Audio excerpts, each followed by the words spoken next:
Hey everyone, how you doing today? Topic number 2 with Mr. Greg Dickerson is we're going to talk about Janet Yellen, what she could mean being a labor economist. I just think there's some things we need to appreciate because she is coming at her job, her situation with a certain mindset. And if you can understand what she is going to be doing, because she's without question very powerful, it could really make some investment decisions. So how you doing this morning, Greg? Doing great. How about you? I'm doing well, man. So when you think about Janet Yellen and her very powerful position, what do you think of when you think of Janet Yellen in that seat and what she's going to be doing for the next couple of years at least? Yeah, it's going to be hard to say. Obviously, we know that her monetary policy thesis is very liberal. In other words, print and spend and don't worry about the debt. So we know that she's very liberal in terms of how much debt she thinks the nation can sustain. So she's a modern monetary theorist, but not necessarily publicly or vocally. The interesting thing is she's not alone. So understand what economists are and how they view what they do. It's political.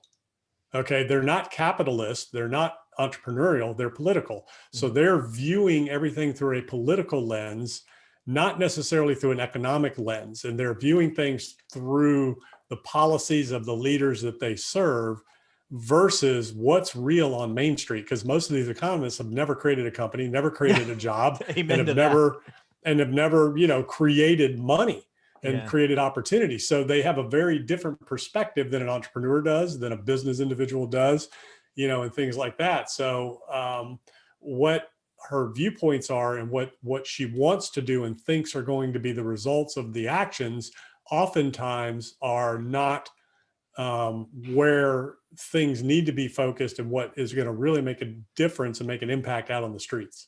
Yeah, I think there's two things to think about when you look at an economist. And again, my undergrad was in economics. It was I loved it. I loved studying it. I got an MBA, so it's kind of in my sweet spot.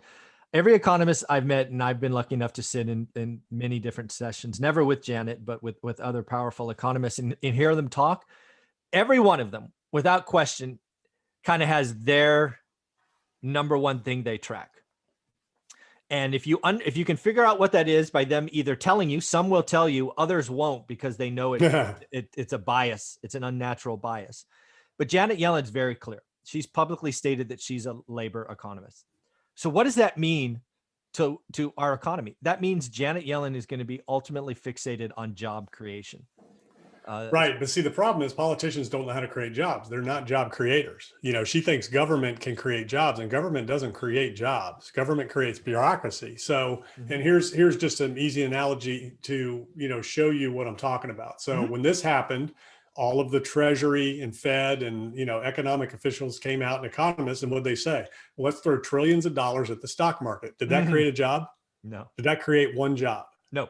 Okay, our GDP, maybe it did, a few investment firms hiring, to help move the money. Yeah. But now they're all fussing and complaining, the investment bankers, because they're getting worked too hard. Yeah, they got to work 90 hours a week. Yeah, cry me a river. You're a Goldman Sachs intern and you're going to whine about the hours you're working. Do you know how many hours I put in as a restaurant kitchen manager starting my career for 30 grand a year? More than those guys. Yeah. And I did it because I knew the opportunities it would create for me, the knowledge that I was gaining. Anyways. That's a sidetrack. Yeah. So come back, Greg. Come back. That really irritated me. The GDP is about $20 trillion, $21 trillion. Okay. So when this hit, we immediately eliminated 10, 20% of the GDP just by shutting down. Yeah, that's fair. Maybe let's just say 30. Okay. Well, that's $6 trillion. Okay. So how much is that a month? That's $500 billion a month to get to 6 trillion a year. Right. What if we took those $2 trillion and just doled it out to all the businesses instead of shutting them down to keep them open and keep everybody employed? Even if you weren't selling anything or doing anything, just keep the money flowing so that your normal gross receipts that you would normally receive came in instead of throwing it to the stock market, came in, you kept everybody employed, kept everything going, forget the unemployment, just do that. How many jobs do you think that would have created? Well, it would have saved lots of jobs. Right. For sure. Yeah. Exactly. Yeah. So they don't know how to do it. Government doesn't know. The Federal Reserve Chairman and the Treasury Secretary, again, they've never created a job in their life. They don't know how to create jobs. That's not what government does. I totally agree. I agree with every word of that. That said, doesn't change the fact that Janet Yellen calls herself a labor economist. So what tools does Mhm. she have and you can expect to come? First off, you have the beauty about Janet Yellen being in this position is she's not some Goldman Sachs or JP Morgan or some other Wall Streeter that came over that had a job that we knew in title, but we never knew what they did. Janet Yellen has a very public history, and she was around in the Great Recession, and Mhm. she carries forward some of those lessons. And the beauty is we have a gap, right? She was in a powerful position, a gap, and now she's back. She has plenty of speeches that she has given in that interim that tell us what she's going to do. And one of the biggest things I've taken away from those speeches is she thinks they didn't spend enough. Mhm. That is frightening to me. She doesn't think they spent enough. And that's why the Great Recession, the return was 6 years or 5 years, depending on how you count it, right? It was a slow climb back. So she's like, damn their torpedoes, spend, spend, spend. I mean, she had the $1.9 trillion locked up, and she's already talking about the next 4 trillion. And now I hear people talking about the next 2 or 3 trillion behind that one. My Mhm. God, what the hell are we going to be doing here, folks? Well, Jesus. again, look at the GDP and, consider that income and how far can you lever that? So that's kind of what they're looking at. They're looking at the fact that, hey, we have the largest economy in the world. We have this huge GDP. We could lever that up far greater than we've been. Again, it's modern monetary theory. The other side of the coin is, and I heard some economists talking about this over the weekend, was, the Great Depression. Okay. So the other side of the coin is you should let the economy deflate. You should let the markets, take their course, because that's where you get economic expansion. The greatest economic expansion was after the Depression because they didn't do anything. Mm-hmm. So by doing this, you're artificially propping up the economy. It has to land at some point, and you can't have mass expansion when you've inflated everything. Stock market, okay? How much higher can it really go?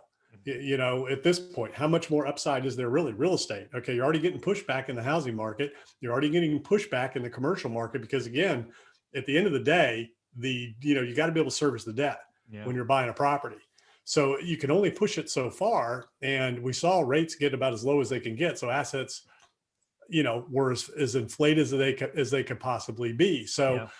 by doing this, you're actually doing the opposite. You're not creating jobs, you're not creating expansion, you're actually keeping things at a level where they can't expand much further, and they can only contract from here. So you're in this cycle. At some point, it has to land. Yeah. Yeah, this whole kicking the can down the road argument that we keep hearing about. And I think without question, well, I can say pretty confidently, with as long as she's in that position, the can's getting kicked. She has Mhm. no interest in being in. She's not Paul Volcker, right? If you don't know who Paul Volcker is, folks, look it up. He's the guy who was in a powerful seat and took rates up to kind of break the back of inflation last time. Janet's not going to do that, right? So she's going to spend, Yeah. spend, So the spend. Great Recession. So she said we didn't spend enough, but we had a huge economic expansion from 2009-10 till coronavirus, back last year about this time before it all hit. I mean, the economy had expanded greatly. We had very low unemployment, record low unemployment. Record low, yeah. Market was at all-time highs, and they Yeah. didn't spend enough. So, I think this might be a dangerous road they're headed down, because again, the funding and the money is not going into the pockets that needed it the most. It's going in the wrong direction. Yeah. Yeah. This, I'll call it what it is. This is dangerous times, right? I'm in over this situation. The 1.9 trillion was probably needed, right? For me, it's all about getting us to the summer, right? Again, as we talked about in Mhm. episode 1, I see the world opening up. I see brighter days ahead, all of that stuff. But damn, another 3 or 4 trillion. And what really pisses me off is they're already planting seeds for another 2 trillion after that. I mean, Mhm. it's just frightening to think about. And again, as a labor economist, she's going to stare at U6 until she's blind. And right now, I think Mhm. U6 is like 11.3 or something. So it's a problem, no question. So this has been a fun conversation. I look forward to number 3.